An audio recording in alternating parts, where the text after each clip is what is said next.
questão familiar é uma questão delicada para todos os ministros que vêm morar em Brasília, que são de fora. E a gente fica longe, eu fico angustiado. Eu sinto pena de não poder, vamos dizer, estar mais perto. Esse é um lado familiar negativo, mas então nós temos essa facilidade também de fazer o vai e vem e com isso a gente supre também esse lado afetivo, vamos dizer assim.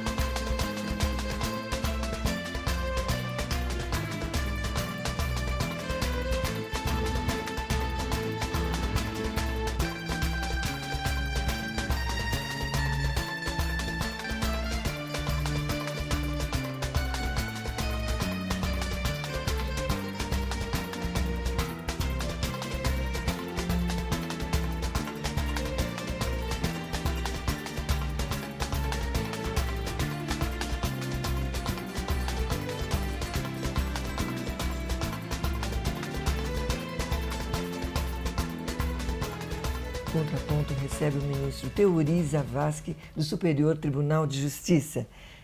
Aliás, de Faxinal dos Guedes, em Santa Catarina. Não é mesmo, ministro? É isso mesmo. É uma alegria participar do seu programa, Cacilda. Esse programa tão importante, com tanta audiência. Vamos lá. O ministro divulgou durante vários anos, como processualista, diga uma alteração na lei de execução que realmente veio para impulsionar uma justiça mais célere. A execução, de um modo geral, tem sofrido muitas alterações. Eu não diria que há alguma alteração específica que tenha, vamos dizer assim, por si só impulsionado. O problema da execução no nosso sistema é um problema muito sério, porque é onde realmente se apresenta o gargalo. Isso se apresentou no processo comum e especialmente no processo dos juizados estaduais, em que as coisas andam bem até a fase de execução. E a fase de execução não depende, na maioria dos casos, de uma lei melhor ou pior. Sim.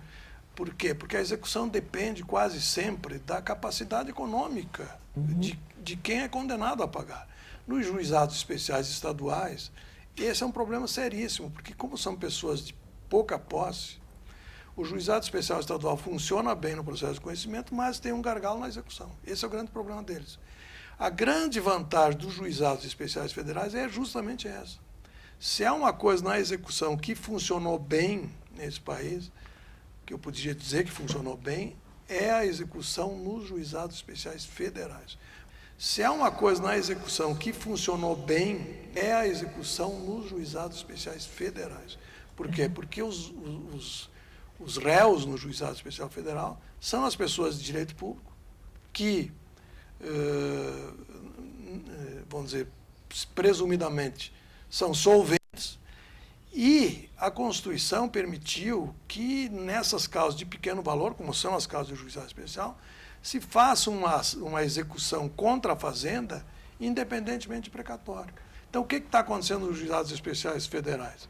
Está acontecendo que anda bem o processo de conhecimento e anda bem o processo de execução, porque se faz mediante uma simples requisição do dinheiro ao presidente do tribunal e a União tem cumprido rigorosamente com os seus compromissos. Então, se eu pudesse apontar, uma inovação importante em matéria de execução é essa. Ministro, na ocasião de sua posse como ministro do STJ, o senhor defendia o controle externo do Poder Judiciário.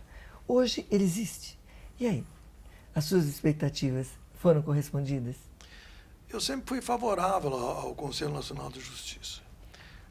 Aqui mesmo no STJ, na oportunidade, quando essa matéria estava em discussão, nós tivemos aqui uma reunião importante em que se procurou, vamos dizer assim, obter o entendimento do tribunal a respeito. Na oportunidade, eu votei favorável à criação e com uma pequena ressalva, pequena ou grande. A ressalva que eu faço é quanto à composição. Me parece que não seria desejável que o Conselho Nacional de Justiça fosse integrado também por juízes de primeiro grau. Seria desejável que o Conselho Nacional de Justiça fosse integrado também por juízes de primeiro grau, porque, seja por falta de experiência, seja pela própria dificuldade que esses integrantes têm de analisar casos envolvendo superiores, vamos dizer assim, na escala hierárquica do Poder Judiciário. Porque se nós formos ver, pelo menos na esfera, vamos dizer, de correição, o Conselho Nacional de Justiça, ele se volta fundamentalmente para fazer, vamos dizer, para fiscalizar tribunais superiores e tribunais de justiça e tribunais regionais federais. Eu imagino a dificuldade que tem esses juízes de primeiro grau de exercer essa fiscalização. Sim. Por várias razões. Me parece que haverá aí uma natural inibição. Então, eu sempre tive dúvidas e ainda persisto com essa dúvida. Talvez fosse desejável uma mudança na composição. Ministro, também naquela ocasião, o senhor sustentou que, por crime de responsabilidade, os membros de todos os tribunais superiores deveriam ser julgados pelo Senado. Hoje, com esse outro Brasil, o senhor ainda pensa da mesma maneira? Quando fui sabatinado no Senado, por ocasião da minha indicação, um dos senadores me perguntou o que eu achava a respeito do julgamento de magistrados pelo Senado nos casos de crime de responsabilidade. Eu não lembro exatamente que palavras utilizei, mas manifestei a minha opinião no sentido de que eu não via nisso nenhuma impropriedade, desde que fosse a vontade do legislador. Mas me parece que não é fora da razoabilidade o sistema que vigora hoje. Sim. Os magistrados, nos crimes de responsabilidade, são julgados pelos seus órgãos do Poder Judiciário de nível superior. Então, me parece que essa é uma questão de política legislativa. E talvez de época, né, ministro? Também. Exatamente. Os juizados tiveram uma enorme aceitação, ministro. O que fica faltando? Fica faltando dar aos juizados a devida importância do ponto de vista prático, vamos dizer assim. Não há dúvida que os juizados, eu sempre acreditei nisso, constituem um mecanismo de redenção do Poder Judiciário. Porque eles são céleres, eles diminuem recursos, eles aproximam a justiça do cidadão. E os juizados abriram a possibilidade de muita gente ter acesso ao judiciário, gente que jamais iria procurar pelas vias normais. Isso aumentou realmente o volume e nós temos que levar isso em consideração. Nós precisamos estruturar o judiciário, especialmente os juizados federais. Nós precisamos criar turmas recursais para que o juizado não se transforme numa justiça comum, Tá porque certo. aí ele perde o sentido. Pois bem, ministro, e devido ao sucesso dos juizados, isso não cria um risco de um gigantismo, de atrair mais processos para ele? Eu acho que isso é bem possível.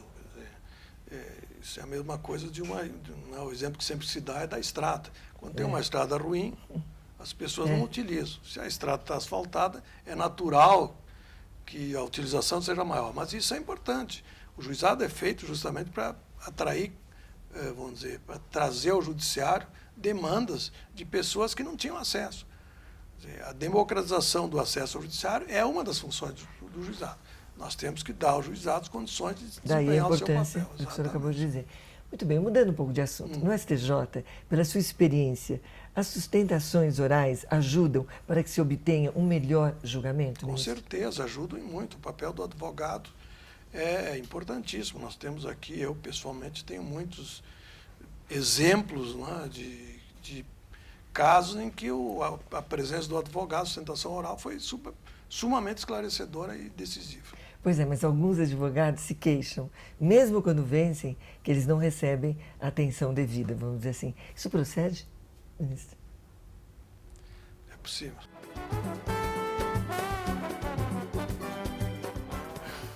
Mudemos de assunto. Ministro, a cada dia o senhor recebe das partes muitos memoriais, isso nós sabemos. Consegue lê-los a todos? Primeira pergunta. Depois, e mesmo que antes do julgamento, já tenha se convencido de um voto contrário à tese sustentada no memorial, a pergunta é, mesmo assim, o senhor o lê para, se for o caso, mudar ou voltar atrás? Naquelas matérias que são matérias novas, vamos dizer assim, que vai, vamos dizer, inaugurar um precedente importante, não há dúvida. Eu faço questão de ler e acho que, na maioria dos casos, eu leio. A não ser que haja uma impossibilidade material, porque os memoriais, às vezes, chegam com 24 horas antes da sessão, e nós sabemos que aqui tem certos dias de sessão que a gente recebe muitos memoriais, tem os votos para preparar, enfim, às vezes há uma impossibilidade material. Em regra, quando a matéria é nova, vamos dizer assim, a gente lê. Se a matéria já tem precedentes, se a matéria é só de direito, então a gente já mais ou menos conhece os argumentos das partes e dá preferência para outros assuntos. Evidentemente que se, nas vésperas de um julgamento, eu já com a minha convicção formada, me trouxeram um argumento que vamos dizer, me faça mudar de opinião, eu mudo de opinião, até no próprio julgamento, sem dúvida nenhuma. Muito bem, ministro. Teori Zavascki, com toda sinceridade, qual é a sua reação quando recebe uma peça de 80 laudas? Eu acho que a resposta pode ser parecida com essa em relação aos memoriais. Se o assunto, tem assuntos que comportam 80 partes. Agora, em geral, a gente até brinca que se uma pessoa precisa de 80 laudos para defender o seu direito, é sinal de que o seu direito não está tão forte assim. Os advogados experientes, os bons advogados hoje, né, tendem a reduzir o número de partes. Nós sabemos que hoje é uma facilidade enorme de produzir peças extensas, porque a informática ajuda isso. Na prática, isso pode ser contraproducente, porque é difícil para um juiz que tem 3.000 processos e que tem numa sessão 600 processos, consiga ler em cada processo uma peça de 30, 40, 80 partes. Agora, o senhor acha que isso tenha alguma coisa a ver com os custos advocatícios, ou seja, com aquilo que os advogados cobram pelos trabalhos? Não acredito, sinceramente não acredito. Eu acho que tem a ver com a facilidade de produzir. Com a facilidade de produzir. Porque hoje a informática permite, na base do recorta e cola, produzir peças extensas e às vezes repetitivas. Mas a gente aprende, né, como juiz, e esse é o nosso métier, a gente aprende também a fazer uma leitura e identificar desde logo os pontos essenciais. É aquela história de hoje sou prolixo porque não tenho tempo para ser breve. Quem disse isso, ministro?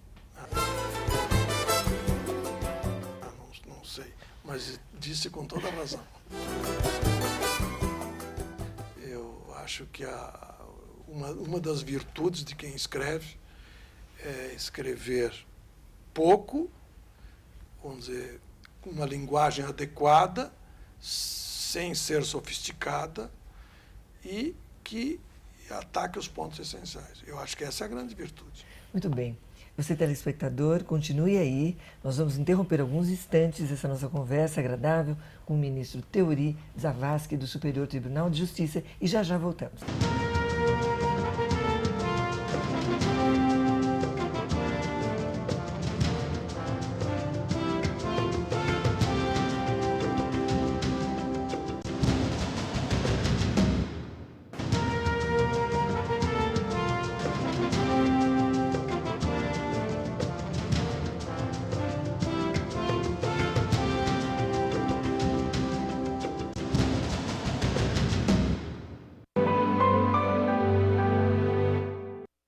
Bem, de volta agora no nosso segundo bloco, conversando com o ministro do Superior Tribunal de Justiça, Teori Zavascki. Uma curiosidade, em tese, um juiz que deve muito no cheque especial está impedido de julgar bancos?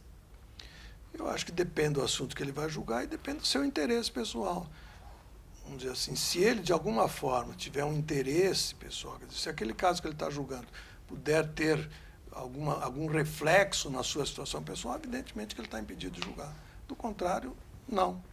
Os juízes dos tribunais superiores estão distantes das audiências e, digamos assim, do contato direto com as partes. Isso incomoda, ministro? Eu acho que incomoda em termos. O ideal seria sempre que as partes estivessem presentes por várias razões, especialmente os advogados, pelas razões até que foram colocadas. Agora, as partes propriamente ditas, não vejo necessidade por uma razão muito simples. É que os processos, quando chegam aqui, na sua grande maioria, aos tribunais superiores, é para decidir questões puramente de direito. Então, nós examinamos uma questão quase que em tese. Sim. E aplicamos aquela tese à situação, de fato, que foi colocada pelos tribunais, vamos dizer assim, de apelação, pelos tribunais, né, que têm mais proximidade com as pessoas. Eu não vejo aqui, então, a necessidade de essa aproximação física. Física. Ministro, existe algo que lhe encanta no dia a dia do STJ? Eu acho que o que encanta no dia a dia é justamente essa possibilidade da gente contribuir para a evolução do direito. Eu acho que nós temos aqui oportunidades de, vamos dizer assim, exercemos um papel social significativo. Eu acho que é importante, e nesse aspecto, retomando um pouco a pergunta anterior, nós temos que ter a conexão com a sociedade, apesar de não estarmos próximos fisicamente. Então, essa ligação da sociedade com o direito, com as decisões, isso é uma coisa encantadora. Se faz, realmente. Ministro, agora, na sua opinião, o que é mais danoso à imagem do judiciário? A descoberta de juízes corruptos ou a demora dos processos?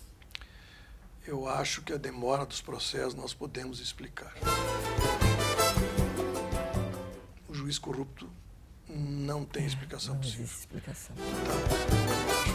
Então, sem sombra de dúvida, a honestidade do juiz é condição sine qua non para a sobrevivência da própria instituição. Pois é. E por falar em dano à imagem, vamos conversar um pouco sobre o que faz bem ao corpo. O senhor pratica rafting. O que leva um ministro do STJ a praticar rafting? Essa fama de praticante de esportes radicais não é uma fama que faça jus à realidade. Não faz? Realmente é. Eu tenho uma ligação com esportes ligados à natureza por causa dos meus filhos. Meus filhos,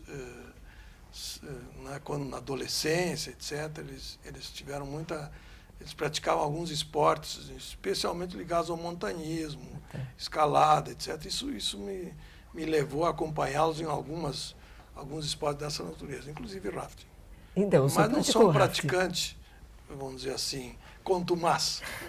Mas e como é praticar rafting? Conta para nós. Eu acho que, como todo esporte ligado à natureza, é uma coisa saudável em todos os sentidos, física e mentalmente. Tem a ver com esses desafios dos processos, assim, ou não? Essa sensação que... Eu acho que ele é importante justamente porque não tem a ver. Mas dá uma sensação forte também. É uma sensação forte e diferente. Bom, muito bem. Qual é o seu hobby, então? Olha, eu no dia a dia fora do tribunal, eu não tenho alguns hobbies especiais, a não ser aqueles normais, de cinema, eu gosto muito de cinema, de praticar caminhadas, trekking, sim, eu gosto de fazer sempre que possível, fim de semana. Enfim, leituras, é isso. Explique para o telespectador o que é trekking. Trekking são caminhadas, caminhadas por, enfim, uma mochila nas costas. É mesmo? Caminhadas. E o que o senhor carrega na mochila? Aquele mínimo necessário para sobreviver um dia inteiro, dependendo do trekking. Mais do que um dia inteiro a gente não consegue fazer. Aí já tira, a mochila já deixa de ser. Tem lugares fantásticos. Por exemplo, existe uma caminhada fantástica lá em Santa Catarina, que é uma caminhada por dentro do Rio do Boi, que é um rio que corre por dentro do cânion do Itaimbezinho. É uma caminhada fantástica, que a gente caminha por dentro do cânion pelo tempo que aguentar, e é um passeio de um dia todo. Bom, ministro, como o senhor não é dos esportes radicais? O senhor só Mas é isso dos não é esportes coisa de todo radicais. domingo, isso é coisa para o verão, quando está bem quente. Bom, mas eu sei também eu acho que é quase uma profissão sua, né? O senhor é conselheiro do Grêmio, apaixonado pelo Grêmio, nossa, fanático pelo Grêmio, o senhor é tudo pelo Grêmio, pelo que eu pude ler e pude averiguar.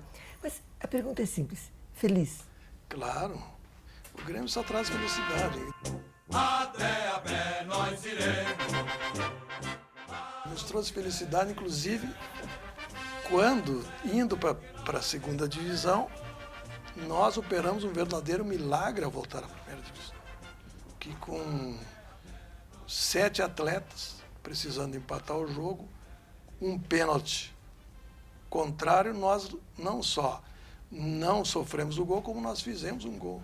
E com isso nós voltamos à primeira divisão. Inesquecível. E no ano gol, passado, quase alcançamos o São Paulo. Quase alcançamos o São Paulo. Quase tem um imenso caminho para o E quase. o São Paulo, eu sei que muitos telespectadores são fãs do São Paulo.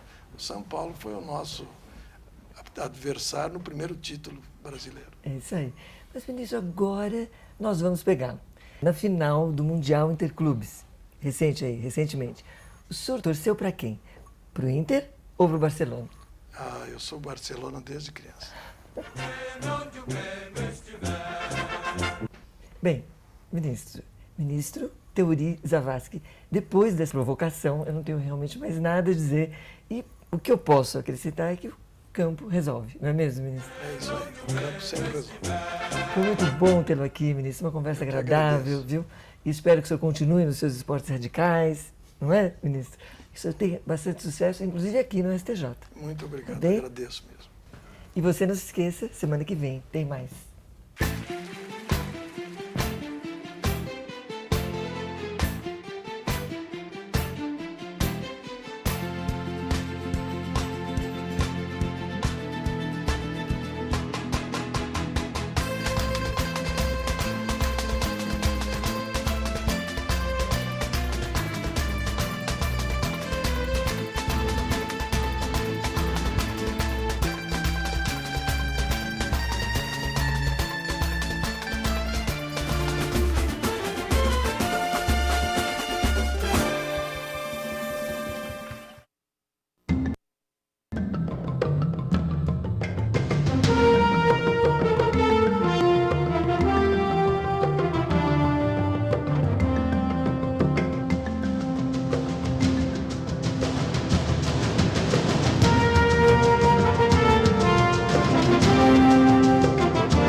A dona Coralie, empresária do ano de 2006, recebe a justa homenagem. E nós continuamos aqui no programa Homens de Honra, que não tem só homens, mas mulheres bem-sucedidas também, fazendo a diferença e vendo imagens dessa grandiosa festa de reconhecimento.